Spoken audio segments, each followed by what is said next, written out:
Good morning, everybody, and welcome. My gosh, what a wonderful day and what a beautiful day for it. My name is Pamela Smith, and I'm a historian of science and founding director of the Center for Science and Society at Columbia. It's my privilege to serve as chair of the Program of Presidential Scholars in Society and Neuroscience, which is housed in the Center for Science and Society. Today, we're marking a decade of transformative interdisciplinary research in neuroscience and society. We're not just celebrating 10 years of the Presidential Scholars Program, but also considering what we learned over the years and how we can keep up the momentum for the coming decade. First and foremost, we're considering today what we learned from our 16 scholars since the program's really visionary inception in 2015 by President Lee Bollinger. The program has given a range of early career scholars space to conduct truly interdisciplinary research through intensive support and mentorship by a multidisciplinary team of mentors, almost 30 faculty in total. And if I had more time, I would have prepared a slide that would show the kind of network map of all the connections formed at Columbia through these mentoring relationships. Very, very intricate and very wide-ranging. Each scholar brought enormous knowledge about diverse subject matters, along with their own unique perspective and approach to neuroscience. We can look forward today to hearing how the program fostered their research, prepared them for their current endeavors, and how their interdisciplinary expertise has succeeded in restructuring some of the institutions in which they have successfully transitioned. We already know, and I think this is important, that some universities into which our alums have gone have created new dual department positions with newly articulated promotion structures, and that's how you make change, really. So it's worked. And indeed, that was one of the aims of the program, to transform from within that holdover of the 19th century research university, its siloed disciplines, in order to foster research collaborations across the especially wide divide between STEM and non-STEM disciplines, as well as among other parts of the university, including law and the arts. I'm thrilled to welcome back today many of our PSSN scholars and to learn from them about their research and experiences. Other of the scholars are in the audience, and I know that they will also have things to say. In opening this conversation on mind, brain, and society, I think back on the 10 years of activities that made the program, I think, one of the most exciting hubs of interdisciplinary research at Columbia. Besides the research of the scholars and their mentors, the program included seed grant projects, all kinds of gatherings, workshops, conferences, numerous public panels of interdisciplinary experts, in-depth dinner conversations, and many, many other collaborations. Almost 14,000 audience members attended our panels, and full recordings of those panels form a valuable, openly accessible repository on the PSSN website. I actually had Joseph pull up some of my favorites here. Thinking back, and I have to say with quite a bit of nostalgia on all this, a question arises. While we know the outcomes for the scholars and their new institutions, and we know the program formed a model for others, including the Dana Foundation's Neuroscience and Society Fellowship Program, one of the questions we'll also consider today is how the program has changed Columbia University, and how can it continue this work in the future? A few outcomes, I think, are already clear. By bringing together these exceptional early career scholars from neuroscience, the humanities, social sciences, the arts, and beyond, and having them work alongside an interdisciplinary network of Columbia faculty and researchers, the program has fostered a dynamic transdisciplinary community at Columbia. In addition, the School of the Arts and Sciences are more firmly linked, I think, to the Zuckerman Institute through the years of collaboration with the program. Our seed grant awardees, some of whom I saw here, have done significant research that has led to follow-on funding, and our multidisciplinary public programs have sparked new collaborations. The program has many spin-offs that foster ongoing collaboration at Columbia, among which are a long-running seminar in domains of improvisation from the very first year and still going, and a newly founded interdisciplinary major in cognitive science. Today, I want to think with all of you about how we can build on this foundation. And I'm very honored now to pass the microphone to Interim President Dr. Katrina Armstrong. I want to thank her for taking time out of what must be a truly punishing schedule, but it is fitting that Dr. Armstrong open this conversation because she has always been, wherever she was, instrumental in strengthening collaborations between medical research and the broader university.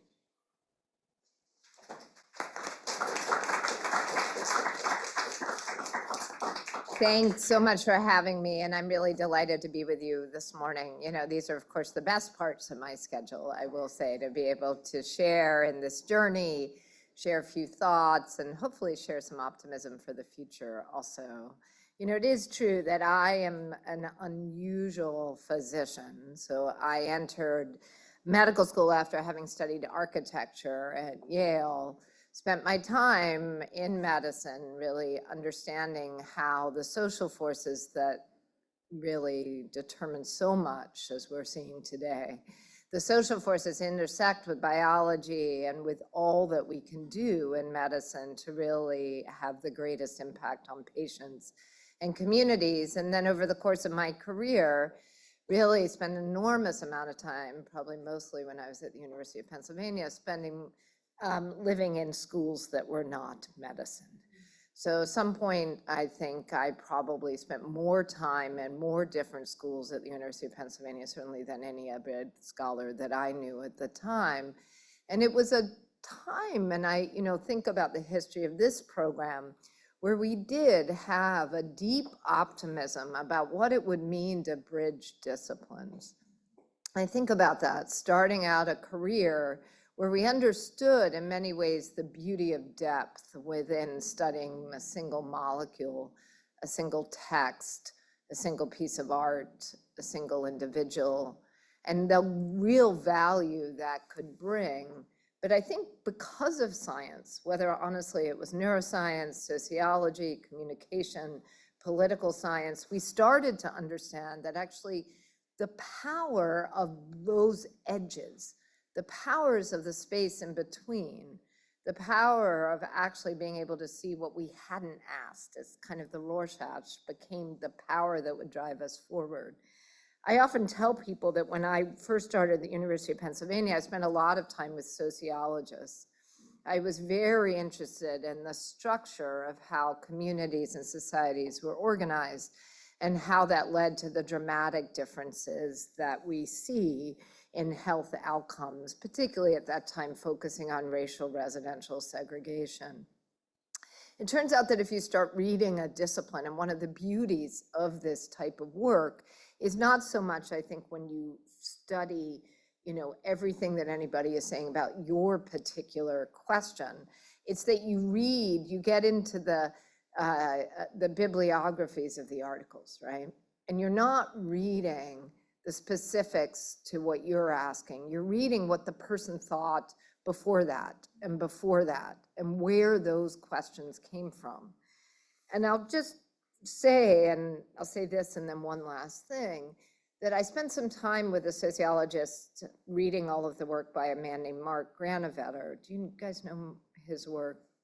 So Mark, and actually his work has now, interestingly, drove an enormous amount of the HIV research that I oversaw when I was at Mass General.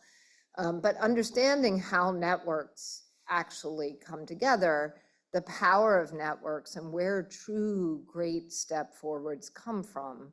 He wrote a paper called The Strength of Weak Ties when he was a graduate student at Harvard, a paper that I love the story of because it was rejected apparently by 12 journals.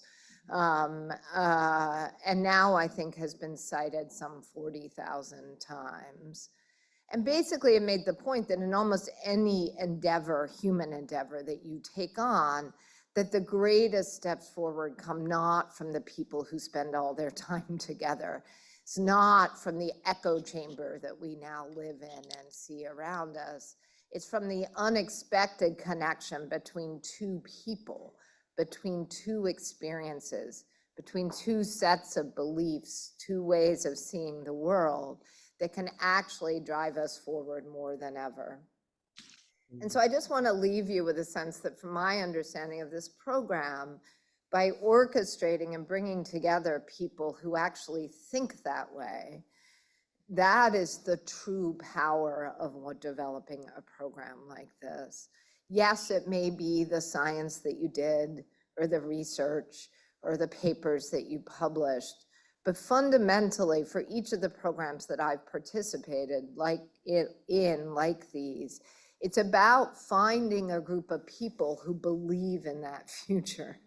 It's about creating individuals who understand the power, can then go forth and bring others along. It's really about all of you. And so I'm incredibly enthusiastic about the legacy, the impact of these programs. When I was at Penn, I led a program called the Robert Wood Johnson Clinical Scholars Program, a program that tried to bring physicians together with every other discipline. And when I look back at my career, it is what those graduates are doing today that I am by far the most proud of. And I think it's that impact that you all bring, and that we are so grateful for what you're going to do. I'll just finish by saying that I do believe, as you were saying, Pamela, that it is this power, and there'll be a message coming out from me about AI later today, that it is this power of a university to see all of us, all of the disciplines, to see the humanity and the algorithms, as I wrote, to see the beauty and the functionality. It is that power that we bring to society, and we cannot let that go, no matter how adverse the circumstances may seem. So I'm grateful to be here, grateful to all of you for having me. Pamela, thank you so much. I wish I could be here all day, but I know it's going to be a great symposium. So I'll turn it back to you. Thank you all very much.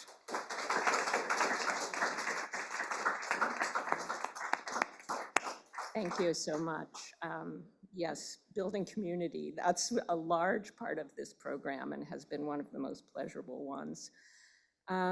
I want to really thank you, and I look forward to further conversations. But before we launch in today's program, I want to say a few words about two special people who made this program what it is today. Melinda Miller, please wave your hand, stand up.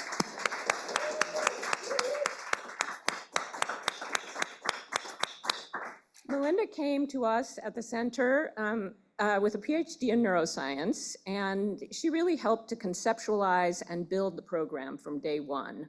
In 2015, when the program started, I was quite busy founding the Center for Science and Society and the Making and Knowing Project, both in their infancy. And Melinda's creativity, her moral, intellectual support, and her strategic insights were essential to the program's successes.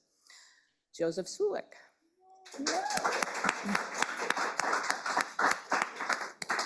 Arrived a couple of years later, and with his incredible equanimity in the face of all things, he quickly made the expanding program, especially its public face, really run absolutely seamlessly, and he's still doing it today on an even bigger scale. I also want to take this opportunity to thank the rest of the center staff, including Carolyn Sermon, Tamara Jeffries, and Maddie Whitman, who have all contributed enormously to all that the center does.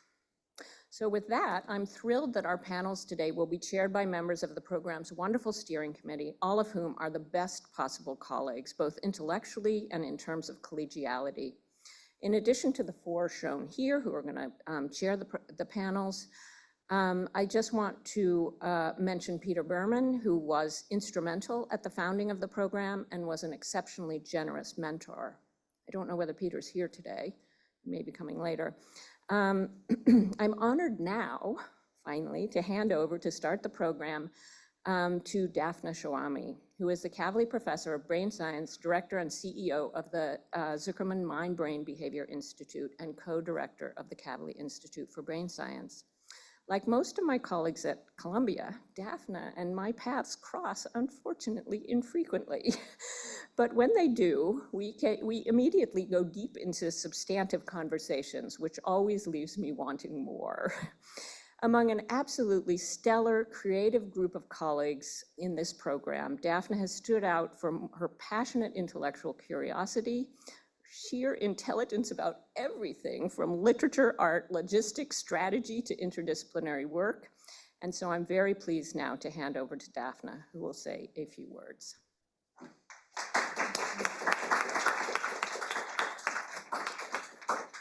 Thank you, Pamela. I feel the same way, and so the only conclusion is that we need to see each other more frequently.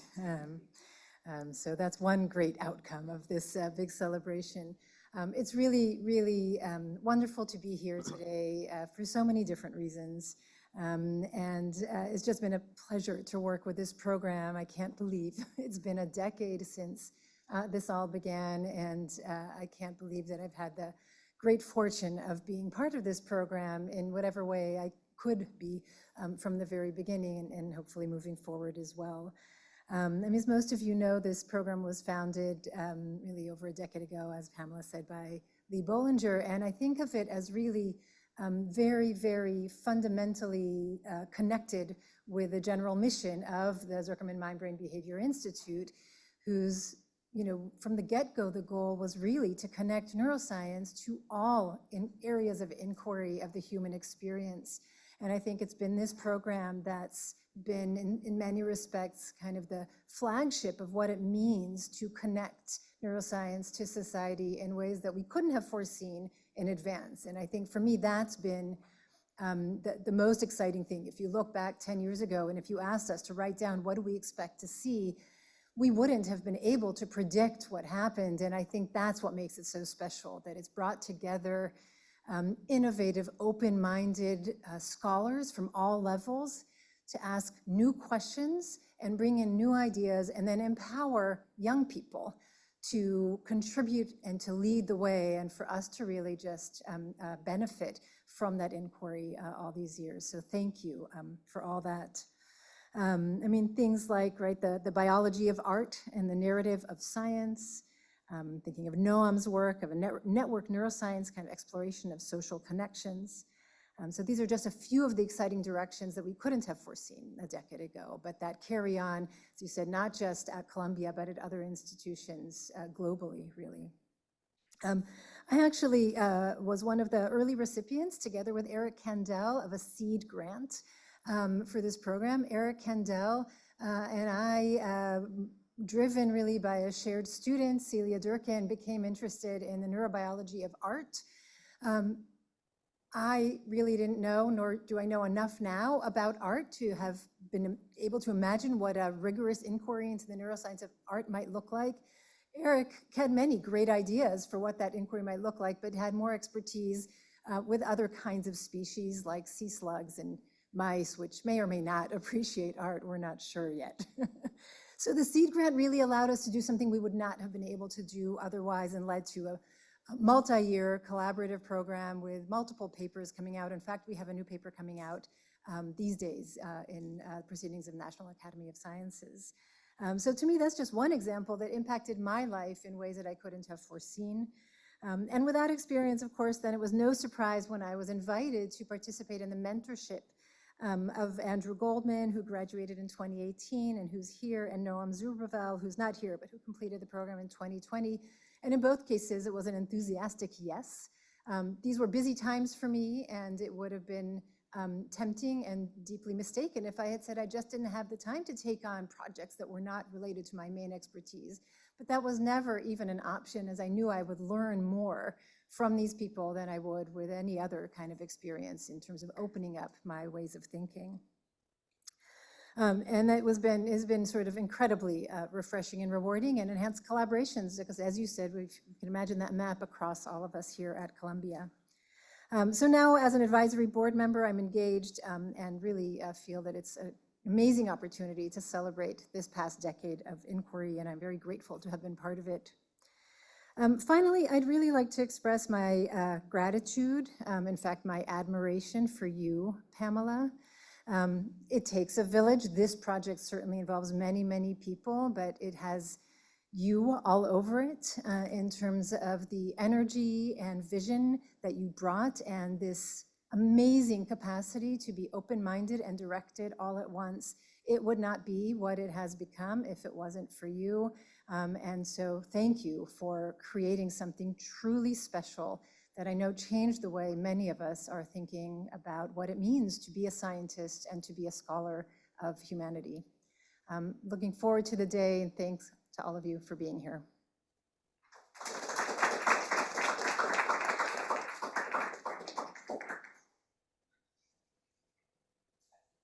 Okay, well, I want to welcome the panelists up here, or no, I guess we'll stay in place, right? Yeah.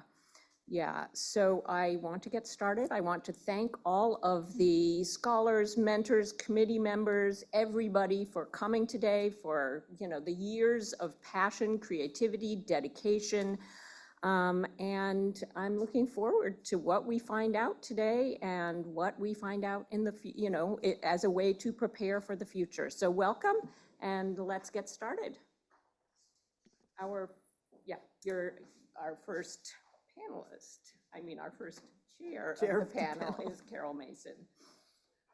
Hi, everyone. I'm Carol Mason, and I am very pleased to lead the first panel of speakers and to introduce them. But before I do, I want to also say a word of gratitude, appreciation for Pamela and for all of the scholars who participated in interdisciplinary approaches to both science and society. And neuroscience in particular, it's really lovely that we're having it in this building. Some of you have never been here to see this marvelous structure in which we actually, one of our themes and aims in bringing in faculty and groups into this building is interdisciplinary work actually to study the brain. So thank you, Pamela, for engaging me actually many years ago. Our first session is called Interdisciplinary Approaches to Science, and that is a great introduction to the day. We're going to have 3 speakers. Each of them are going to talk for 20 minutes. They are Julia Hyland Bruno, Lan Lee, previous scholars, and Nedah Nemati, who is a current presidential scholar. First, Julia will speak on making a home for animal communication lab and study at a polytechnic university. So she's at New Jersey Institute of Science in New Jersey, and she's going to describe, as will all of the other speakers, and what this program gave them in terms of tools for going on to teach and to spread the word, really, and how to do interdisciplinary academic studies. So Julia will go first, and then Lan Lee, and followed by Nedah. And then after their talks, we will have a 15-minute or so panel discussion where people can ask questions. Julia.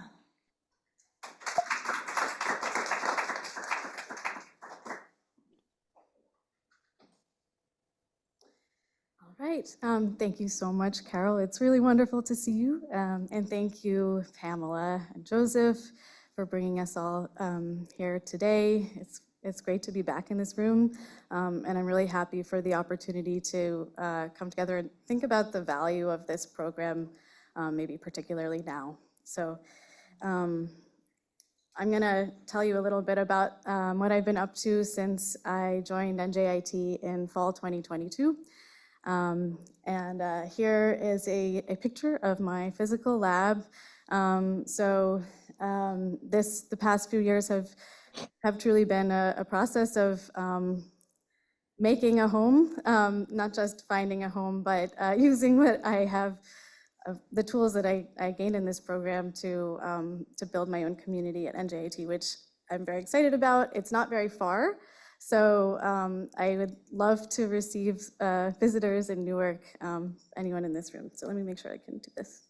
Yes, okay, great. My research, the main focus of my research from my PhD through my current position has been on the communication of this tiny songbird, the zebrafinch, but I've been increasingly thinking about how this work can be generalized to other species and issues that have importance for humans. The context of this work is this capacity of vocal production learning that zebra finches have as a member of the songbird group. And this capacity, the ability to match, modify one's vocalizations in response to sounds heard, is actually very rare among animals. So very few mammals seem to possess it, and our nearest primate relatives seem to lack it altogether. But among birds, there are over 4,000 species that can do this, and they have to do this. So they learn their songs from other birds often when they're young.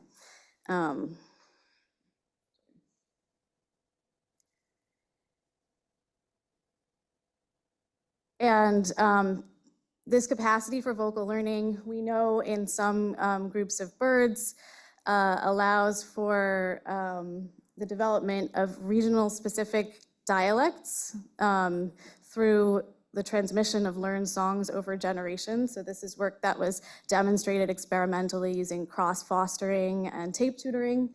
And these dialects are analogous to linguistic dialects or other cultural phenomena in humans.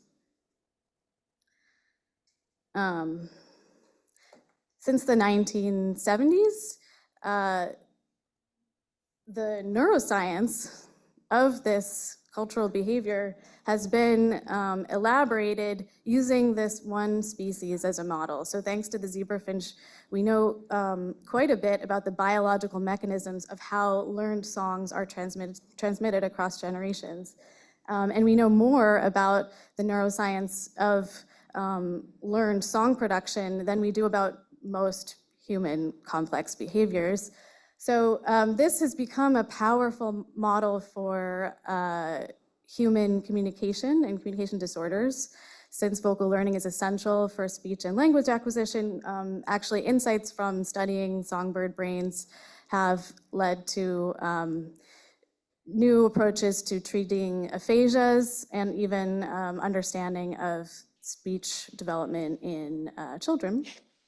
This is the goal. A lot of this work has been funded by NIH, I think is important to acknowledge.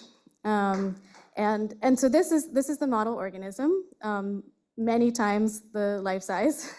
And in fact, more is known about zebrafinch biology and behavior than all other songbirds combined. So all of those other 4,000 species are much less studied. There are different reasons for this. One is simply convenience. So zebrafinches do okay in captivity. They will reproduce and they will sing. And another reason is historical. So as labs were starting to use this model, it became more popular and that spread culturally itself. Zebrafinch song, so those of you who were in the program when I was here were exposed to quite a lot of this. But just since you've probably missed it over the years, I will remind you. I'm not sure how to play the song. Do you know on the clicker the right button? Oh, maybe this one? No? Oh, okay, I'll just do it. Oh, see, yes, oh, sorry about that. Okay. Yeah, thank you, Carol. Sorry. Okay. That is a typical zebrafinch male song that you can also see visualized in this sonogram, which presents acoustic frequency on the y-axis and time traveling left to right on the x-axis, somewhat like a musical score, except the notes are not discrete units. They're all of the acoustic frequencies. Each zebrafinch sings a unique song that he learns by copying an adult when he's young. And this is, I like to play it slowed down because this might give you a better sense of what the female hears when he's singing to her.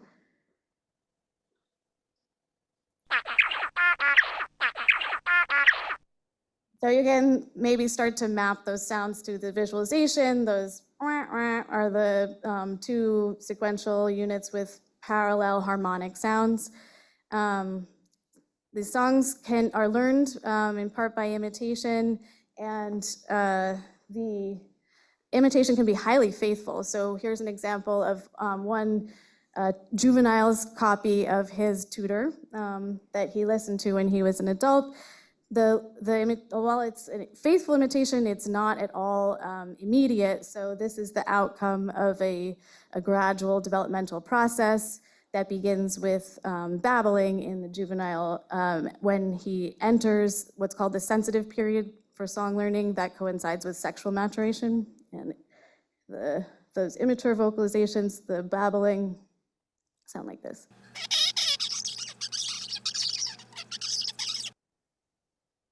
It's really an impressive sensory motor feat. Many studies have told us a lot about how this process works. However, in the course of the history of birdsong neuroscience, the zebrafinch has become a very reductionistic model, and certain simplifications of its behavior have become kind of common knowledge. But these are myths. They are assumptions rather than studied actively. So people will often say that zebrafinches are very attractive compared to maybe other songbirds because their songs are so simple and they are the same rendition to rendition. They are stereotyped. And the other myth is that song learning is equivalent to song imitation. So the faithful copying has given people reason to say that this is what's happening. We're just studying accurate imitations. But these are not fully true. So they're only partially true. And my work has complicated these myths in a number of different ways.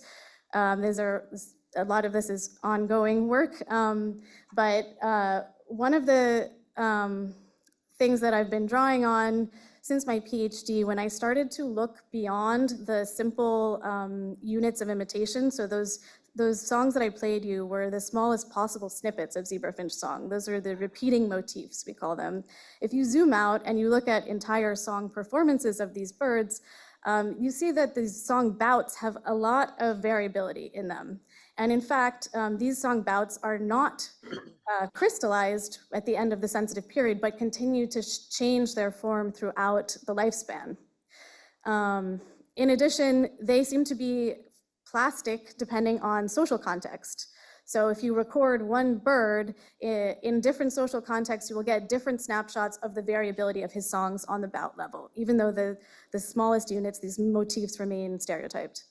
And this may serve a social function because the bout structures of two different males tend to converge in certain interactions, even though they have different song motifs. In addition, so females lack the elaborate neural circuitry that I showed you before. So they don't sing and they can't sing, but they vocalize all the time with innate calls, and they are active participants in the learned communication system of these animals and may even be influencing male song with the timing of their calls. And then finally, even just looking at the simple learning process, the so-called simple learning process of the juvenile, it appears, my experimental studies that I've done suggest that he is not simply copying a sequence of vocal gestures, but he's actually acquiring an internal representation of the time structure of the song of the tutor, and that his learning is also shaped by a motivation to interact with the tutor and to hear copies of the tutor song that he can compare his immature vocalizations against. So this is a little bit of background for where I'm going now, and which is all to say that rather than stereotyped, we should think of zebrafinch song as plastic, and that in addition to imitation, there are other things going on that we could describe as learning how to communicate, and this makes this animal, this little tiny songbird, perhaps much more interesting to study from a comparative perspective. This is a conceptual framework that I developed a lot in interactions with Peter Behrman and George Lewis, my mentors in the PSSN program, thinking about ways in which zebrafinches might be comparable to improvising human musicians. And it entails sort of a new view of the vocal culture of these birds. So what is learned and transmitted across generations may not just be acoustic material, but also cultural norms about how to interact and how to be a social being in a group, how to share time with others. So now I'm exploring this question of the role of coordination and vocal interactions in learned communication systems in 3 different species, and trying to extract generalizable questions and answers to understand what these systems are doing, even apart from the specifics, the very different biology and life histories of these animals. Certain similarities may allow us to generalize across species. So for example, zebrafinches, humans, and humpback whales all have extended parental care. And I think that this may be important for these kinds of learning how to interact questions that are part of learning the communication system. So the zebrafinch part of my work kind of always remains my focus. And right now I'm building out the lab. I wanted to show you a little bit of what this looks like. So I've been really fortunate to inherit equipment from one of my heroes in the field, Heather Williams, who's retiring this semester from Williams College, who really was a pioneer in most of the neurobiology of zebrafinch and other songbird behavior, but was always asking, like, pushing the limits, asking the more difficult questions, and including anecdotes in her papers that I've been following up on that point to the complexity of these animals' behavior. But she gave me her aviaries, where she did early studies trying to get a fuller picture of the social behavior of these animals. And actually, this is a picture of taking the aviaries from her lab to my lab in a U-Haul with some helpers. We got it, we made it. We unpacked everything with more help. These tan boxes are recording booths for birds. They're soundproof chambers that they were built in the early 80s, and they're very well designed. And I was planning to build my own using beer coolers and foam to line them, but to inherit these professional equipment was really fortunate. And I now have a team at NJIT consisting of undergraduates who are learning all kinds of skills, like how to handle birds, but also how to use a laser welder to repair our old bird cages. And the lab itself was formerly used for somebody studying doves. So it was designed with birds in mind. It's a 4-room suite that's really ideal for my purposes because I'm planning experiments of studying how groups evolve over time outside of earshot of one another. Here's some of those birds, and they, sorry, yeah, they vocalize. Yes, it was really nice to have a group of them interacting with each other, even while I'm still setting up the experiments. We're preparing to start breeding soon, so I will have young birds to do developmental experiments with. This is the size of the aviary, so you can see that it affords the zebrafinches a lot more space.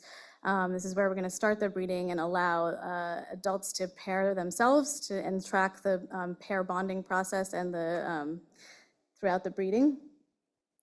And these are the soundproof recording chambers. So a great advantage of working with zebrafinches is that we can track their entire vocal development, which takes about 3 months, and even track cultural transmission over generations. And often it's important to have clean recordings, so these soundproof chambers allow for that.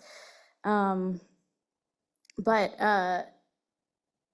in order to try to understand the social importance of the importance of social interactions in vocal learning, I am exploring ways of having experimental control with also manipulating the social environment in work that I began developing here with George Lewis. So we know that birds readily interact with recordings alone, and we use this in order to give birds controlled stimuli in our experiments often. But when you look at how birds vocalize with these unresponsive tutors that are just audio recordings, can see that it looks like the bird wants to interact. So right now, I'm trying to make the virtual tutor respond, so building algorithms that can listen to the singing bird and produce timing of the adult song in ways that we can control, either to make the contingency based on the young bird's vocalizations or not. And if we can identify relationships between patterns of interaction between the young and the adult bird and atypical vocal development, then maybe we can also design interventions to try to see how interactions may enhance vocal learning. So yes, this is based in part on George Lewis's Voyager improvising machine that many musicians have interacted with. And more recently, the Voyager is an algorithm that predates generative AI, obviously, but more recently, I've connected with George's former collaborators in the UK at the Royal Northern College of Music, particularly the director, Emily Howard, and her postdoc, Rob Laidlow, who Rob has composed AI incorporating birdsong, and we are creating a proposal now to submit to a joint UK NSF program that we are crossing our fingers survives in order to review our proposal. In the second branch of my work, I've been developing parallel complementary experimental studies of humans, inspired by my findings that zebra finches seem to be modifying their songs in response to others. I wondered if this could be compared to the kinds of modifications that speakers make in conversation, what linguists refer to as alignment mechanisms. These are really pervasive, including in interactions between strangers. So if you call a restaurant and you say, "At what time does your restaurant close?" you're more likely to get an "at" in your response than if you say, "What time does your restaurant close?" And these mechanisms they are found at all levels of linguistics, and they are referred to,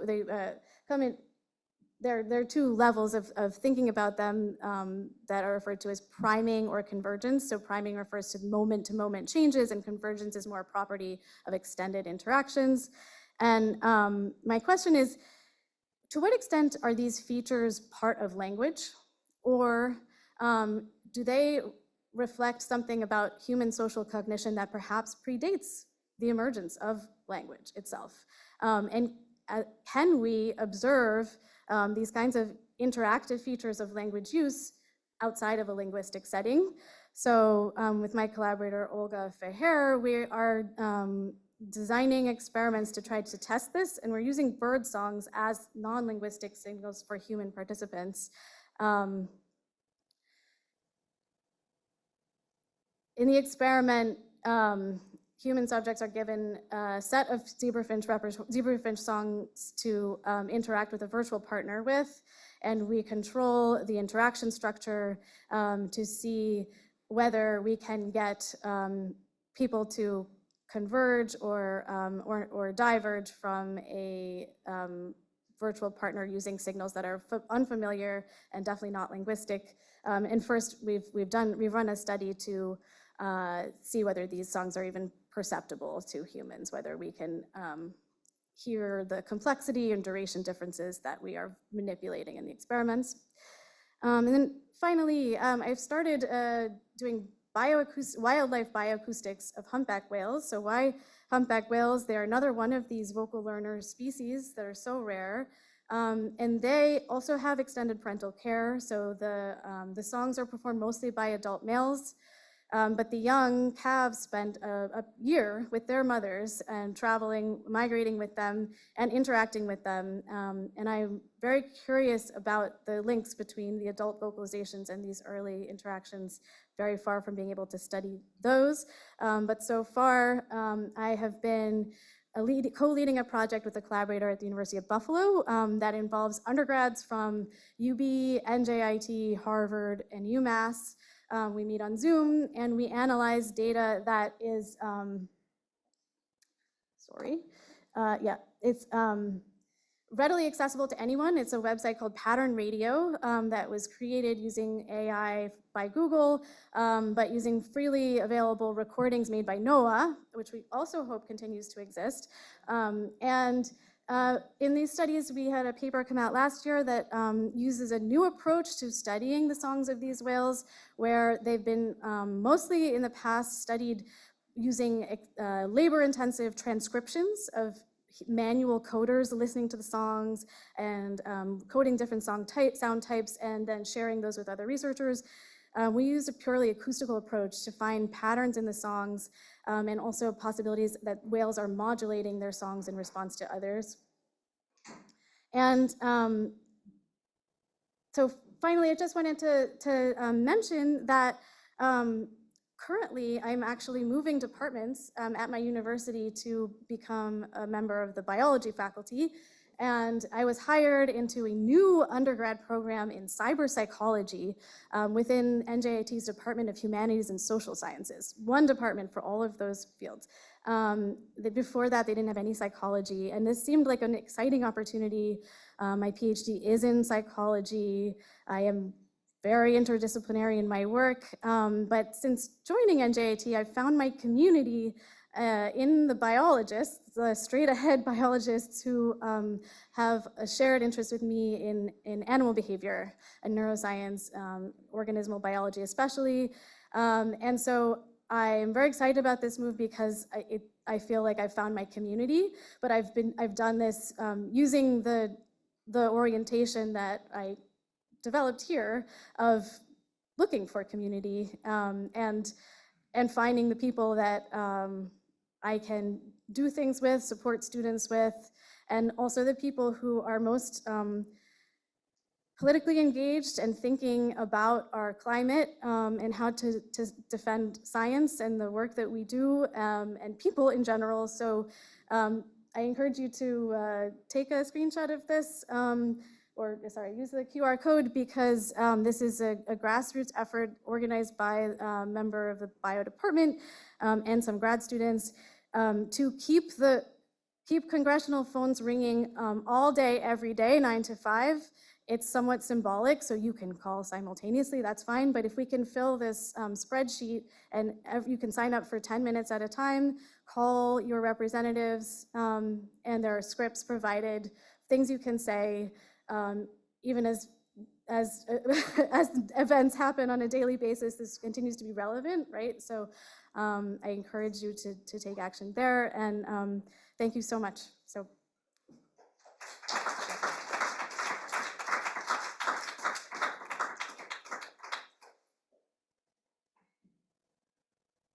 Thank you, Julia. That was marvelous.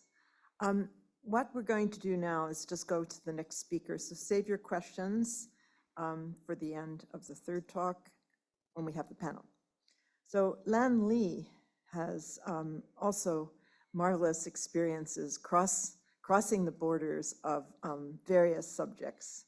And she's now at Johns Hopkins newly, and she's going to be talking, the topic of her talk, a little bit mysterious, intentions and initiatives. But what she'll be covering is her work that spans, as President Armstrong said, medicine, knowledge of sensory systems in the body, and extending that to our knowledge and how they fuse into an actual subject. So, Len.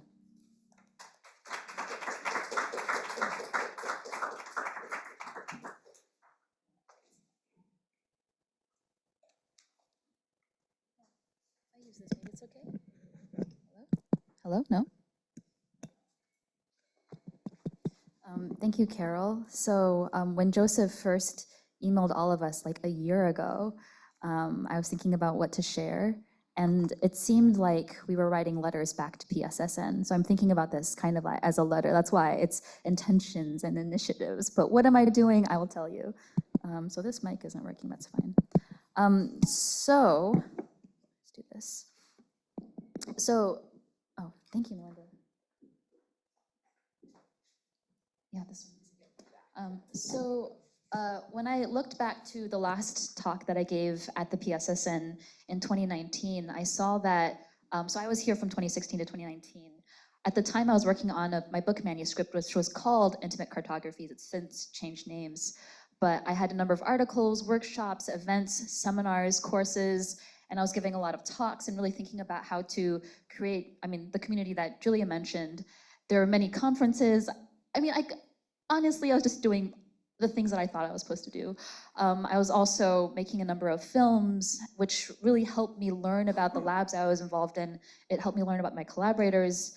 I created a couple films about aging at the time with Kavli Krishnan, and also this was a short film on weavers, many of whom are coming from Laos, that Pamela organized. And weaving has consistently appeared throughout my own work in invisible anatomy. So I'm a historian of medicine and science and technology, technique, and based at Hopkins in the medical school, but somehow weaving comes back again and again. I can say more about that later.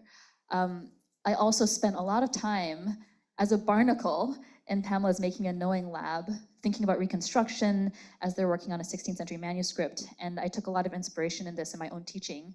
And this was just another incredible part of my time here. And I also was involved in something called the Jivica Project. And this was a collaboration with Pierre Salguero at Penn State Abington. This was a project that I didn't know that this collaboration would continue until today. And we were looking at Buddhist medicine in diasporic Asian communities. So communities speaking Cambodian, Thai, Mandarin, and Japanese, and none of them really spoke to each other.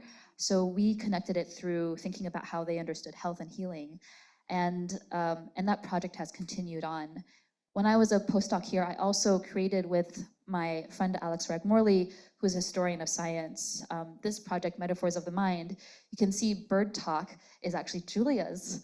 We featured Julia, so each episode centering around a theme was a conversation between people in different disciplines. So Julia, we spent a lot of time thinking about zebra finches, and she very generously allowed us in her lab, and there are birds flying around, they're really cute.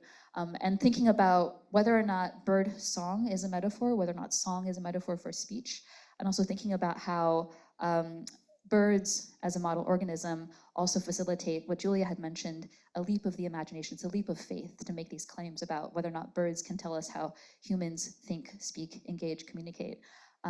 Rita Sharon, Rita also was involved in one of these projects. It's further down, I can't scroll, but we had Rita in conversation with Bianca Jones-Marlin thinking about fear in literature, and also fear as an object of study in the laboratory. Since I left the PSSN, at the time, because I was making films, I was teaching classes, one of the few fields that I fully qualified in was the field of medical humanities. This was a field that I didn't know when I was in grad school. I went to grad school at MIT. And when I applied for jobs, one of the jobs that I was lucky enough to be offered was a position at Rice. So I was at Rice, hired through the medical humanities line and in the history program, or in the history department. So as I was a faculty there, I started, again, collaborating. And some of the people who I had met while I was at Columbia, including an art historian, James Clifton, who was involved in Making a Knowing, he turned out to be a curator in Houston. So while I was in Houston, I was collaborating with creative coders and musicians and art historians and classicists looking at early modern Chinese texts on pulse taking. And we visualized that and built an exhibition on campus during COVID at a site called Solar Studios. And that is fully posted online. It was in collaboration with students, and James also learned how to code. So this communal learning was also incredibly informative when I was at Rice. And then when we were deep in COVID, I also created a lab, again, taking inspiration from what I had learned as a fellow here. This was a lab, the Medicine Race Democracy Lab is an interdisciplinary lab, also focused on the medical humanities, looking at healthcare and access. And we supported around 30 students, undergraduate and graduate students. And the main PIs were myself and 2 hospitalists, Ricardo Fernella, Ricardo Nuila, who is a hospitalist and a writer, and also Fadi Judah, who is a hospitalist and a poet. And we also brought in a lot of advisors. So this project was an incredible task, and all happening again during COVID. We're trying to figure out how to engage with acupuncture colleges, figure out questions related to access, looking at religious communities, also working on Buddhist medicine. So this, the website here is still up and still available as a resource for other people. We have a oral history project as part of this too. But this is just leading up to what I was, one of the current main projects I'm working on now, which is not just looking at the pedagogical value of collaboration, but also how we might bring other communities, especially in thinking about communities that don't talk, intellectual communities that don't talk to each other. So one of my current projects is I'm a producer for this podcast called The Black Barrel, previously called The Blue Barrel. And this is again with Pierre Salguero. And this allows me to venture further into religion and medicine. And in this series, and we're on season 3 now, this series is an incredible series looking at Tibetan medicine, Taoist medicine, but also we interview practitioners. So we have in our season 3, we've launched looking at the dark side of meditation, looking at exorcisms, we interview Taoist priests, and we get really deep into what their practice means. And so we're building this out. We have around, we syndicate through the New Books Network, and we have around 2,000 listens per episode, around 10,000 total since the end of season 2. So this is what we're building out for the intellectual community as well. And we just interviewed Miguel Farias, who is an experimental psychologist, interested again in states of possession and thinking about religion and Buddhism. So we're continuing on now. But the biggest takeaway and the biggest project for me is my book, Body Maps. So the manuscript has changed names, Body Maps, Improvising Meridians and Nerves in Global Chinese Medicine. So this book it's gonna be released next month. We're in March now, so April 15th. And I'll just say a little bit in terms of how my thinking really was shaped as a scholar here, and then how it's, I'll take you through some of the primary sources in the book. One thing I did learn when I was a fellow, especially with Mateo, who we'll hear from later, was that a lot of the arguments I was making as a science studies scholar were very abstracted. And so I was thinking more about narrative from all the conversations that Mateo and I had. So Body Maps, I'll walk you through the cover, which is a series of primary sources. This book is about invisible anatomy. When I was a fellow here, I was in a touch lab working on Merkel cells, and I was also in a mitochondrial lab, and I was also involved in an epidemiological study on peripheral neuropathy, in addition to teaching classes and making the media projects that I was working on. But this project stems from my core training as a scholar of Asian medicine. And this book is a comparative history of nerves on the one hand and meridians on the other.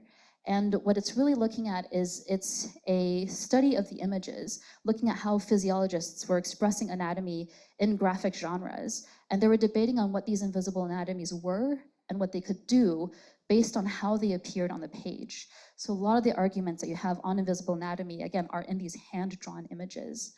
And so as I was thinking more about this, and as I was looking at the historical sources, so these are images that stem from the 10th century to the present. I look at very old images, but when you come to this kind of invisible anatomy, especially when you talk to any acupuncturists, they might tell you that you're only needling at nerves, and yet that explanation is profoundly insufficient. And the book is a response to that. Why is it that meridians are not nerves? And this issue that I've seen of arguing about the ontology, the nature of invisible anatomy on the page, is that meridians, mapping meridians and nerves, or meridians as nerves, if you're familiar with Asian medicine, underestimated the practical role of graphic forms. So I was thinking a lot about graphic genres. There are graphic genres in East Asia that don't exist in the West, and this is the graphic genre that meridians live in. They live in these line drawings. And if you are familiar with literary genre, I am drawing on literary genre. Graphic genres, like literary genres, they manifest in what Wittgenstein has called life forms. So it's interesting that Julia mentioned stereotyping zebra finches. That's also kind of graphic genre, right? So thinking about ideological stereotypes, generic types, and these are all images that organize social action, what you think, what arguments you make about the body, how you make pronouncements on the body. And as I'm working more on, let's say, Buddhist medicine and religion, I am thinking about life forms as forms of cosmology, as really deep networks of causal relationships, not necessarily the sky, but again, deep networks of causal relationships, how you get sick, how you get better, even the names of these needling sites have meaning. I also look at different scales, so from the page to the body, and there are also scales of the human body and thinking about how it does actually connect to the sky. But because a lot of the objects that I look at, the historical objects, are hand-drawn images, I drew a lot from Andrew Goldman. Andrew in his work on improvisation, thinking about improvisation as a way of knowing, I was wrestling with this because when you have these images on the page, they require an abundance of flourishes. And again, working on the Making a Knowing lab, I was thinking about images on paper, wood block, copper plate. Even holding the burin was incredibly instrumental in how I was thinking about these primary sources, or even engraving into, etching into wax made me think about my sources differently. And I was thinking about flourishes, graphic flourishes in this case, that invoked complex cosmological objects. And to give you an example of how nerves might be improvised, this image here comes from 1951, and it's an image, it's a lithograph from a textbook, and it's showing intercostal nerves. You might, if you are familiar with intercostal nerves, inter is between, costal means ribs. And so this is an illustration of 11 pairs of intercostal nerves. And yet in the early 20th century, intercostal nerve pairs fluctuated between 11 pairs to 30 pairs. So it's quite variable. Historically, if you think about intercostal nerves, they're highly improvised because you can't quite see them and you can't map them in full. And the first illustration of intercostal nerves in 1663 by Thomas Willis illustrated them as a set of branches. And intercostal nerves, again, they're supposed to be between the ribs, and yet they spread through the whole body. And it was important for someone like Willis, who is an anatomist, and he was also doing dissections, but this image is not based on dissections. This image is still important for him because the intercostal nerves were central to thinking about human rationality and human emotions, but in the body, whereas the soul and the mind was elsewhere. Willis, as he's making this, again, imagined image with a lot of improvisation, this image, not long after, in 1678, gets copied again by Aimé Bourdon, who is a French anatomist. He's again following the flourishes, but he adds names. He gives them names. He gives them distinction through different kinds of letters and symbols. And again, as an anatomist, he is not drawing this from dissections. He is copying Willis's improvisation of these nerves. So this is just to say that when it comes to nerves, these early modern natural philosophers are making non-empirical leaps to nervous anatomy, to join nervous anatomy with nervous expressions, expressions of the mind, expressions of desire. And also, as as they're making these practices, nervous anatomy came to stand in as an empirical basis for explaining all forms of human emotion, thought, and sensation. And I'm not saying that like nerves don't exist in the body. Like I spent time sectioning dorsal root ganglia in bats. I'm describing what you see here in that nervous anatomy is very complicated, and especially peripheral anatomy. And it's a lot of these early practices, again, are not empirical. What's also really interesting in my research is that nerves remained as an unstable and unreliable object for modernity. And what I mean by that is that they are consistently used to explain away other kinds of Asian anatomy. And in the 19th century especially, nerves came to explain away meridians, another form of invisible anatomy. And nerves and physiologists failed. They failed to make nerves and meridians meet. So just to end, I'll show you a little bit about what I mean by that. Why do meridians, in this graphic genre, why are they not nerves?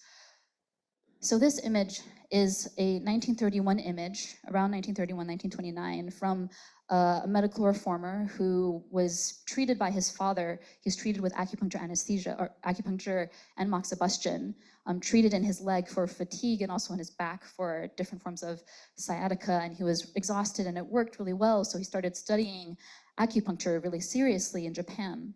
And he was shocked to find that in Japan, you found a lot of images of these early modern images of full body meridian pads that you only see, again, when they're drawn by hand. You can't see them on CT scans, you can't see them with MRI scans, you can't see them with fluorescent dyes.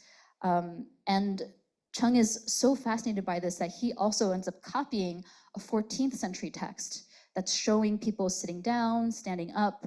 And as you're sitting here in the room, you've been sitting for maybe 2 hours, an hour and a half, your meridians are rising and sinking. And these are full paths from the head to the hands to the feet, and they're all discrete, and they have sets. And it's remarkable how robust and consistent this set of paths has sustained over centuries, over thousands of years. And the names are remarkably stable, and the images are remarkably stable because of the people who are copying them over and over again. We might even call these images modern images because they are copied in the 1930s from a 14th century text that gets resurrected over and over again. So when I say meridians, what I really mean is that they're representing these channels in the body, jingluo and jingmai. And what's so interesting about the word jing is that's the same word that you see for the word for nerves, shenjing. And it's also the same word for the warp of weaving, the jing of the warp of weaving. And it's an interesting historical, it's a point of historical origin because some of the earliest models we have of these paths are buried with women weavers. And it's also not surprising, or maybe it's surprising, that the word tantra, if you think about, if you move to South Asia, the word tantra is also the word for the warp of life. So weaving comes back over and over again. So meridians, when I say meridians, what I mean are not these channels in the body. I'm talking about the images of these channels in the body. It's a metaphorical term to describe graphic representations of the jing, jingluo, and jingmai. Also, what's important to note is that these graphic objects are describing both the materiality and the invisibility of corporeal structures that are shaping discussions of ontology, the nature of the thing, and location, where they appear, both on the page and in the body. And finally, meridians, and I do some reconstruction. I make some of these images myself. I measure them following the mathematics. I've studied the numerology, and I'm trying to figure out the meanings of the names. But meridians are interesting because they're actually representing elastic objects. They're quite long. Some paths are much longer than others. And they're not arbitrary in how long they are, but they're measured in flexible units of distance that are animating, expressing, and composing life. And I explore this further in book talks and in the rest of the book, which is also open access. It's not coming out until next month, but you can, if you scan the code, you can also get 30% off the book. It has lots of images, and it's also, as I mentioned, open access. I also provide some more additional materials on the website.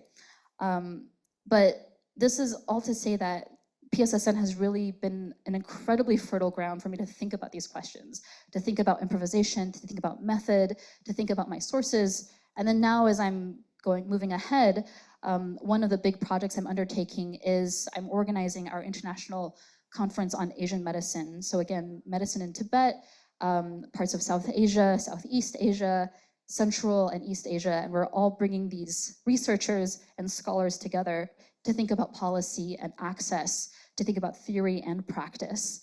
And some might call this an epistemic carnival, where we bring people together and they talk about what they want to talk about. But what I really want to do is have them talk to each other.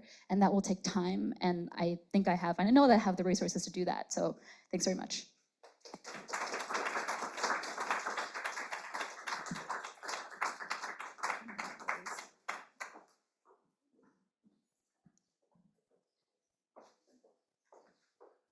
Thank you, Lan. Many questions we'll get to after the last talk by Nedah Nemati, who is a current PSSN scholar, and she's going to talk about strategies for abstracting behavior in neuroscience and really how we and how other labs study animal behavior. So, Nedah.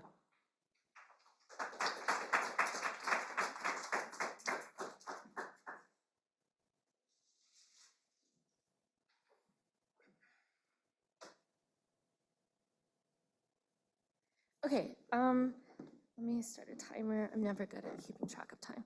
Okay, thank you everybody for being here. It's truly an honor to be talking here with the other scholars, many of whom I've never actually met in person, and so this is very exciting for me. My plan for this short talk is to talk about my PSSN project and its year-by-year development very briefly. I'm going to focus on what I've been working on in the past year and the title of this talk, which is Strategies for Abstracting Behavior. And then I'm going to have a just very quick, brief discussion on the importance and challenges of interdisciplinary research. Okay, so so the first year, I came in with a framework for thinking about my project, which I drew from my dissertation on the role of lived experience in behavioral neuroscience.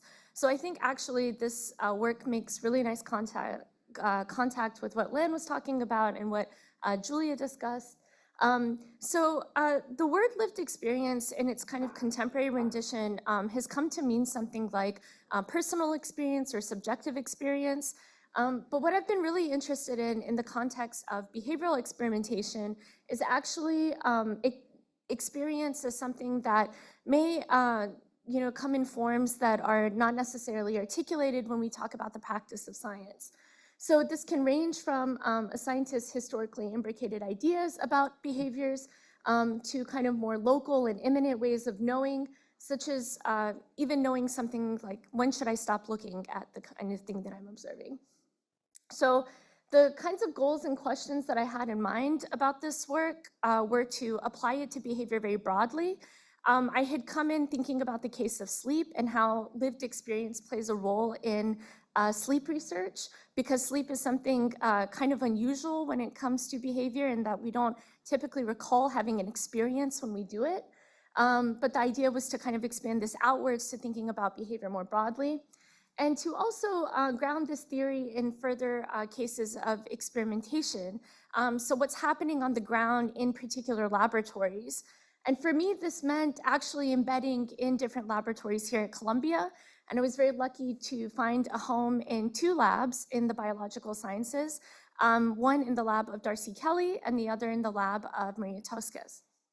So Darcy Kelly uses Xenopus to study vocalization behavior, and the Toscas lab is using the salamander to understand a range of behaviors, actively understanding what the salamander does, as well as thinking about developing it as a standardized model for neuroscientific inquiry. And in this first year, I tried to bring this conversation of lived experience a little bit more broadly outside of just the focused neurosciences. And here we can see there was co-organized with Rebecca Jordan-Young, who's at Barnard, this meeting on feminist intersectional science and technology studies, where we had a panel on lived experience with 3 other scholars, all biologists, or previously working biologists or actively working biologists, who were thinking about lived experience from a more feminist lens and starting that conversation. So taking this idea of lived experience and applying it to the study of behavior brought me to recognize that, at our current moment, the tools that are in neuroscience have really started to reshape the questions that we're asking about behavior. There's been a movement recently within these efforts to talk about naturalistic behavior. And this is not new by any means, but the tools that we have now for recording behavior have sort of reintroduced conversations about and questions about how neuroscientists have typically understood behavioral studies and how they've progressed sort of since traditional ways of controlling behavior. So what naturalistic neuroscience is actually very hard to define. It's very vaguely characterized, and there are reasons for that. But very generally, it is supposed to characterize behavior in a way that is to capture what an animal would normally do if it were in the wild, and not necessarily within the confines of an experimental setting or laboratory. And it has reintroduced a lot of issues about the ecological validity of behavioral studies. So if you're kind of putting a mouse in, operant box or a very restricted space, how much can you really learn about what the animal naturally does? Are these behaviors that we're studying things that the animal would do on its own? And so it's made contact with a number of fields and has invoked a number of fields when trying to have these discussions, including ethology, behavioral ecology, behavioral psychology, and so on. And so some of the questions that I had about this were, to begin, what is the line between behavior and naturalistic behavior? So where are scientists actually carving this up? It turned out that put me on a very weird path in realizing that there is no simple answer to this. And I wanted to also understand how the values and aims of researchers who are all doing neuroscience, as a discipline, but actually incentivized to think about questions in various ways, how those are factoring into the way that they carve up these lines about behavior and naturalistic behavior. So the methods that I've been using for doing this work have been many, including being in the lab and documenting the relationships that exist between the tools that are being used and the theories that either pre-exist studies that are incorporated in experimentation or that are actually directly coming from tool use, which I'm going to talk about a bit later. I organized a meeting on the evolution of behavior, so thinking about the question of behavior in neuroscience from a more ecological standpoint, an evolutionary standpoint, and bringing scholars both from philosophy and neuroscience working on these issues together to have these discussions. And so this is just a sample of some of the neuroscientists who were in attendance, as well as with philosophers. And through support of the PSSN, we were actually really lucky to help fund a number of graduate students, both in the sciences and philosophy, to attend this meeting. Also working in interdisciplinary spaces to answer these questions. So having scientists from all kind of different approaches to thinking about behavior come together for a meeting with people theorizing about the problem of naturalistic neuroscience. So I was, again, pretty lucky to attend this workshop on rethinking naturalistic behavior that was organized by the Nenski School and held in the Dolomites in Italy in a convent where we were trapped for a week thinking about these questions, and in real time, not only documenting the many different ideas of what researchers had for naturalistic behavior, ranging from the grad student level to tenured professors, but also thinking about its evolution in real time as well. So the way that we walked in thinking about naturalistic behavior in one sense, and how we walked out kind of reforming our views based on the discussions we had.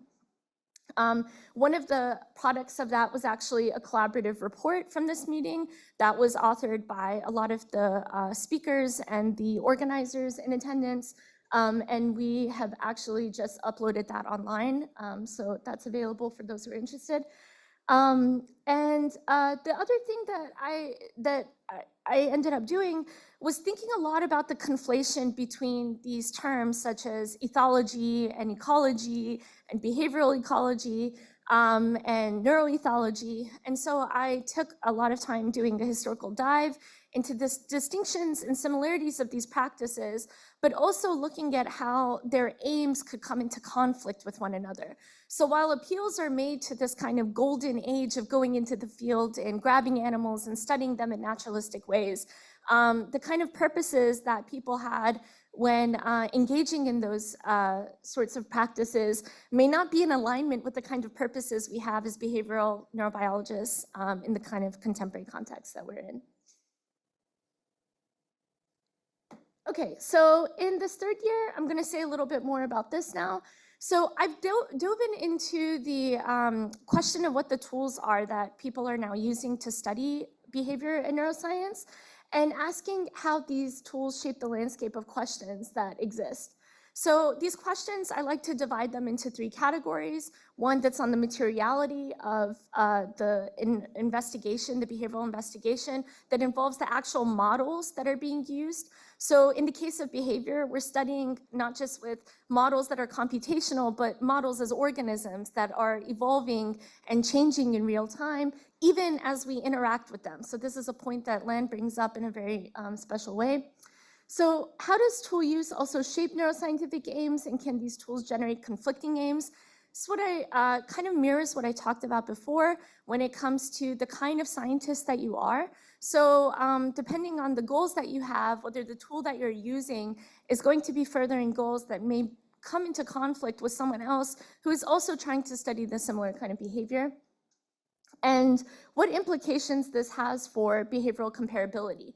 So here I'm thinking about the translational aspect, and this matters, I think, to a more or less degree, depending on the questions that you have. But one thing that's for certain is that the studies that people do when it comes to behavior generally aim for explanations that help make comparison easier.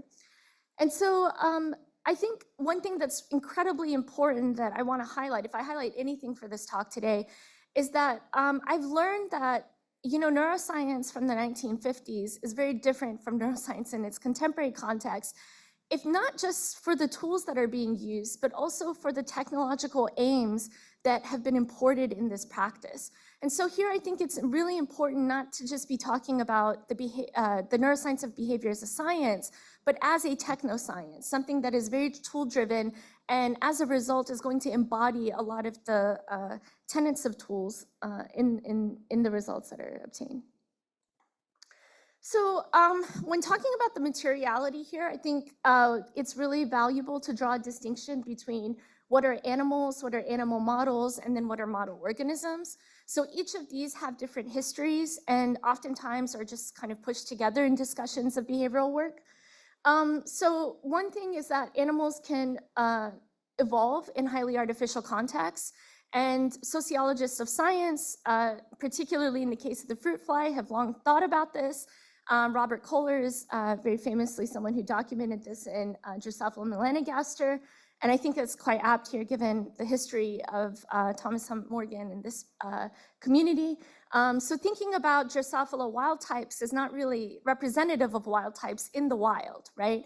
So if you have these fruit flies that you're working with and you have a certain behavior that you're observing, if you're lucky and you go to the lab that is working with a particular wild type, they'll be a little bit honest and tell you, okay, well, this is the wild type we use, and we're not really certain if the behavior is exactly the same in these other wild types. And I think actually this is interesting, but it's not a drawback of what happens in research, because here even at the ZI, there are people like Gwyneth Card who've thought a lot about exploiting these facts about Drosophila being a very standardized model and using that to their advantage in order to study behavior. There's also systems that are engineered to accommodate various tool use. The closest example I have to this is the work that's happening in the Toscas lab, where the salamander is being used as a standard to make a standardized model, but that means developing tools around it. So even though the salamander has been a model in neuroscience for a really long time, it hasn't been the same kind of model organism that has had these tools associated with it that can transfer in different contexts. And also grabbing animals from the wild. So I asked actually in the Slack channel in the lab yesterday who in this community was doing this sort of work. I remember Dmitry Aronov actually talking about this, his lab, where they grabbed the chickadees from the wild. But it turns out there are a number of other labs that will take field trips in order to get their models from the wild.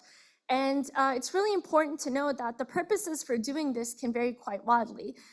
So one person who's known in the neuroscientific community who's done this is Eve Marder, who grabs, American lobsters from the wild. But it's really important to the kinds of questions she asks because she's interested in how the behaviors and the physiology may change with respect to the climate changing. And so you can't have this organism that is just in this artificial setting and study those kinds of effects because you need it out there actually experiencing them. So I think that we have a number of problems here, which is that if there are these various reasons that you may use these models, and they may be standardized, more naturalistic if you want to index that to what's in the wild, or if you want to think about these in terms of tools themselves in a very literal way, then it's going to mean that even though you have these comparisons between these models, they may all look the same and the behavioral assay that you're using may be the same, but they may not, in fact, actually be the same in terms of your experimental goals because the way that the model has evolved is differed. Similarly, I think that this problem is compounded when you add a very different kind of organism. So imagine something that's evolved in artificial context versus something that is quite different as a kind of animal model that is designed to be standardized. All right, so similarly, if we think of these models, these organisms as tools, I think that the problem just compounds when we think about this with respect to behavioral tasks. So the kind of takeaway here is just to say that the same animals may play different roles in experimental practices, but the same behavioral task may similarly have a problem when they capture different behaviors entirely, even if it's a task designed for the same kind of capacity. And so this is not just different aspects of the same behavior, but actually different kinds of behaviors, given that you have this problem on the front end. Okay. Just to say something briefly here, this work has taken me in a new direction in thinking about the role of AI now in doing behavioral tracking. So while we haven't solved these problems, we've already moved on to kind of make assumptions and embed assumptions about what behaviors are within these recording practices as we try to move away from what's happening on the left side to the right side. So I think that two problems may emerge from this. The work on lived experience that I did in the past informs the way that we are making choices and inferences when it comes to the kinds of models that we use in practice. And so in appealing to the work on AI and behavioral tracking, the objective has been to be more objective and to remove the human observer from the practice entirely. And I think that this may be the kind of work that I've shown here may be a caution to these efforts, precisely because what gives us the really good explanations at the end are somewhat indexed to the questions that matter to the researchers, and those are evolving and negotiated in real time. So one thing that has been really valuable about the PSSN and allowing me to go into labs is realizing that when you look at a published report and you look at what people say about the study of behavior, it's as though all of these things were predetermined and the hypothesis was well characterized and then the data was cleanly collected. And no, I mean, these things are actually sometimes not moving in that exact order.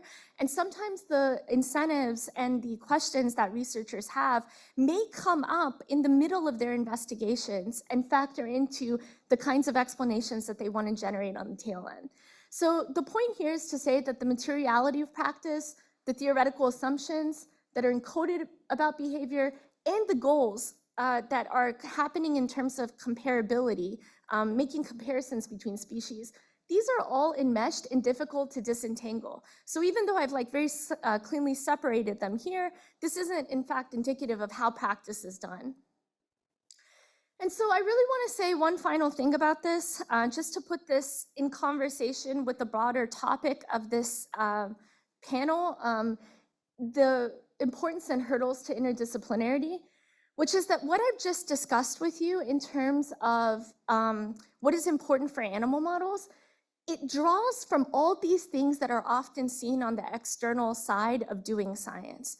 So managing science, handling the data, developing the climate in the lab, respecting research participants, a lot of this has to do in steering science and using science. A lot of this is why people develop their models in different ways. And so this informs the kind of questions that people have when they're actually doing science. And I think the entanglement between all of these actually is a sort of metaphor for the problems that we have when we talk about interdisciplinary research in general, which is something that me, Stuart Firestein, who's here at Columbia, and Sophie Barwich, a previous PSSN scholar, and philosopher John Bickel, we discussed in a recent panel on interdisciplinarity last year. And the point here is to really say that Stuart has often pointed this out quite a lot, that you can't take a bunch of people from different areas, throw them in a room, and expect interdisciplinary scholarship. Interdisciplinary scholarship, I think, really comes from understanding that all of these different things that may be reflective of different tasks that people have are actually part of the same kind of practice. And so in the same way that I talk about these animal models in the context of behavioral science, being enmeshed with materiality and the kind of goals of translation, I think we need to think of interdisciplinarity also as bringing people together to think of all of these things as a similar kind of practice. So here, I think we need to shift the sorts of discussions we have to thinking about values and aims as bringing people together to center the questions that they're interested in answering. And I think it also opens the door to questions about democratizing our practices. So here you have experts, but you have experts who are relying on one another and recognizing that these aims may differ, that their values may differ, and making this a much more negotiated process of understanding how can we bring the values in alignment with one another. And I think that this may support interdisciplinary initiatives in the face of traditional frameworks, but that is very difficult. So Pamela began this by talking about the PSSN program as something that would kind of set the standard for the way that people think about existing in scholarship within kind of more traditional frameworks and traditional ways of disciplinary siloing. And I think that this is a really difficult thing to overcome. But part of that is probably going to have to rely on the way that we think of interdisciplinary in the first place, and not just throwing people together in a room, but rethinking our methods and our ways of investigating things empirically. And to just say one final thing, the way that I think about this is not in terms of, hey, we need to bring the humanities as a way of methodologically contributing to the sciences, but instead recognizing that even within the sciences, the practice of scientists, they are constantly drawing from their background, from their values, from their previous training, from their cultures of knowing, intellectual and personal, and all of these things are a way of methodologically revising practice itself. Okay, and with that, I want to say thank you to my mentors who have been wonderful in providing me with space and mentorship throughout the program. I am very indebted to the members of those labs who've been incredibly open and collaborative, colleagues at the Zuckerman Institute and the Biological Sciences. They've been wonderful to me, so particularly Carol, Anaruda, Mike Shadlin, Stuart. I mean, there's so many people who have been here that have supported me, and to the PSSN faculty, scholars, and staff. Especially shout out to Joseph and Melinda and Maddie, Caroline. None of this would ever happen without their support. So thank you, everybody. All of you, thank you so much. It was gratifying to me to hear all of your presentations, your journeys, and what you're focusing on now. I want to just start with a general question to Lan, where you actually brought up the idea of weaving.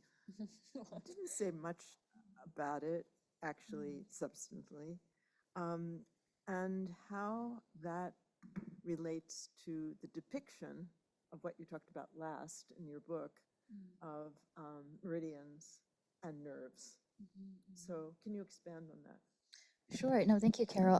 And this is, again, I have never seen a loom until Pamela invited weavers to Colombia. If you want to think about alienation, how alienated we are from our textiles and fabrics, like that is the ultimate form of alienation.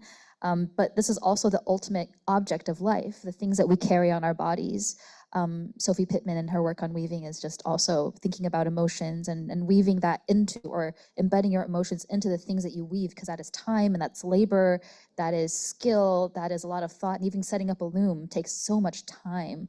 So if you think about weaving as a very old technique and a really old object, it shouldn't be so surprising that the loom is a metaphor for the body.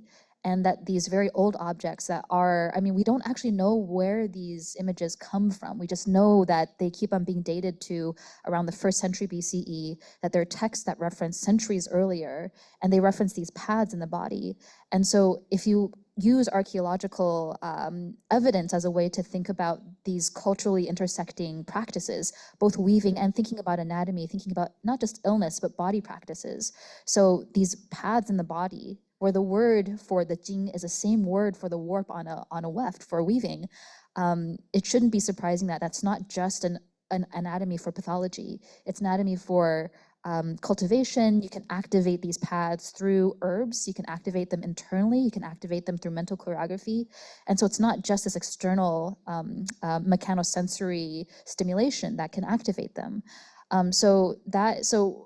I'd like to explore this further, because I suspect that if you look more carefully even at some of the etymological or philological origins of the word, not just for technology and weaving, but for the word for self, you might see a loom. And this is a different paper I'm working on called Technologies of Life After Orientalism. So it's a really big question, a really big topic. Great. Does anyone have questions for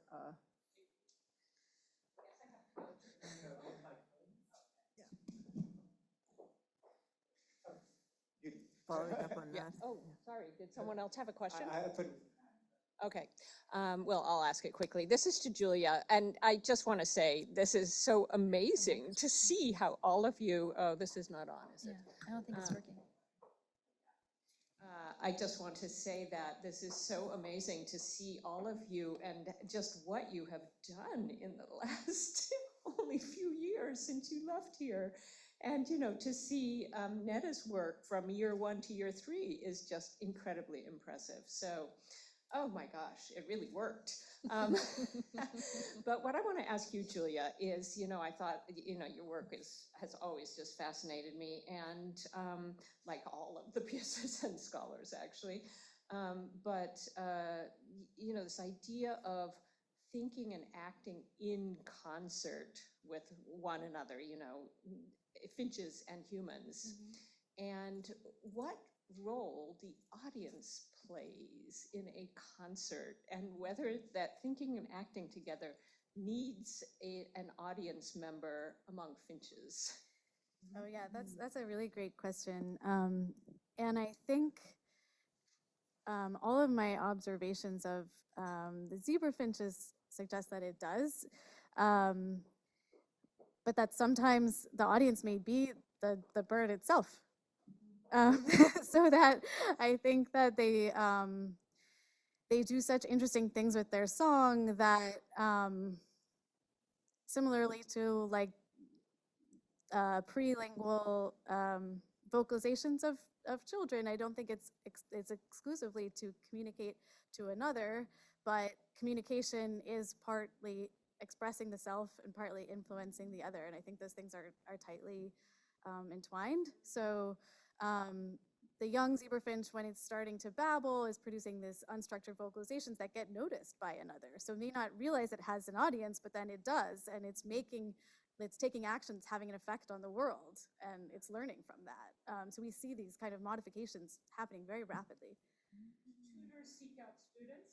That's also an excellent question, and there's some indication that adult birds do modify their songs in special ways in the presence of their pupils. For the most part, it was very difficult to pinpoint that for a long time. So it seemed like most likely they were just singing and the young birds were picking it up because they were interested.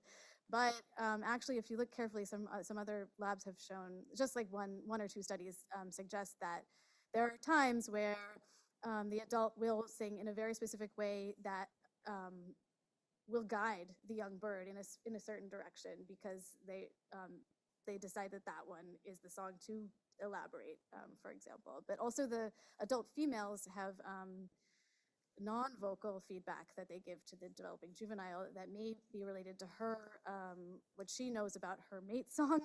So she can use things like wing flaps to encourage the juvenile to sing more of a certain kind of song.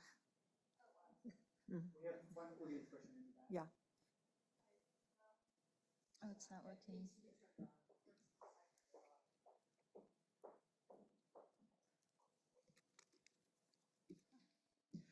Hi, my name is Aruna Lantari, and I studied neuroscience here at Columbia a long time ago. And this is the first time I'm here in this building, and it's really beautiful. I have questions for all three speakers. Maybe I'll start. And first of all, I want to thank you so much for such wonderful presentations. My first question for Julia is, have you seen any consistency in song structure or variation in song structure across generations? How many generations does it take for the song to mutate to, if there's any mutation to the point of being unrecognizable? And then, should I just go ahead? I can answer quickly if you want. That's a really interesting line of work. So I have yet to track the transmission of song structures across generations, but we do know that birds that are deprived of normal song as young birds that develop abnormal songs, when these birds act as tutors for young birds, it only takes a few generations for the song to recover its wild type, a complicated term, tight song structure. So there are actually innate constraints, it seems, that are constraining like how much the song can change.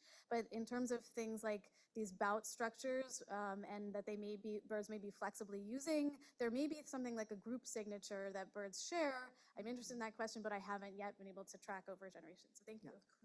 Thank you. And the question for Lan, I have several questions actually. Have you explored similarities between meridians and nerves and different forms in nature like rivers, some other patterns, and also maybe similarities and differences between Chinese traditional medicine and also medicine like Ayurveda, chakras? And also, have you, maybe apart from looking at meridians as consistent structures, it is also possible to look at them as dynamic combinations that vary depending on the age or various practices of practitioners, and also maybe time of day. So that kind of gives more dynamism across time. I'll answer backwards or all together. So they do flow, they do sync. If you're sitting, if you're standing, and it's really cold today, so sometimes you have to needle deeper into the body, and that's why a lot of practitioners understand these images as facilitating the imagination, because you can't quite locate. The precision is in the time of day, the precision is in the access, and the images offer a reference for where they might be, and they're really useful in that way. We can talk about use later. In terms of rivers, completely, like the channels are meant to, rivers are metaphorical, and they also have a lot of influence in terms of, when you mention rivers, my mind also goes to obviously a lot of issues with geomancy and thinking about place, because it is topographical. There is a lot more to say about that, but I'll address the last question in terms of comparatively between South Asia, Central Asia, East Asia. Across these systems, we have a lot of research on the Persian Empire and the importance of Central Asia and even in thinking about the Indo-European migration theory, and thinking about how a lot of these practices share so many similarities. If you think about the 5 elements, the 5 agents, the 5 sounds, sometimes there are 4, but it is, maybe it shouldn't be surprising that we see wood, fire, water, metal, earth, sometimes air across these very ancient practices. And there's a lot of research being done on kind of transmission, dissemination, and differentiation. Thank you. Thank you. And the last question is for Nedah. It's really fascinating what you talked about, how scientists, it's very hard to capture the dynamic process of thinking in a paper. Have you also looked into the various ways of publishing research in a more continuous way, like for instance, in programming, people use GitHub. You can see the history and changes and kind of the thinking process. Yeah, thank you so much. I have not looked into different ways of representing research, but I think that one thing I would worry about, I think putting things down on paper in general is just, it takes away from sort of those histories that I was mentioning that maybe are not confined to linguistic representation, that are also playing a role in terms of decision making. So I definitely think we need to be a little bit more expansive in how we discuss our processes of arriving at certain conclusions. But in general, I think it's there are other aspects to practice that may even predate the life of the scientists themselves that are factoring into what gets decided. I think we're going to have to end now because we're way behind time, but and we have some coffee outside. But I want to just close by saying, for all 3 of you, it occurs to me that Nedah, you mentioned that the 1950s type description of behavior has come, it's sort of too loose, gone out of fashion. You mentioned the history of going back to the 16th and beyond century depiction, and also Julia just upending some of the preconceived notions. Can you all 3, and we could continue this later, imagine a different way of presenting one's data that combines narrative, brings back the history, and uses tools such as AI to both depict and also analyze? Anyway, well, I'll leave it with that. Yeah, yeah. Don't answer now, we'll answer later, but let's think about it.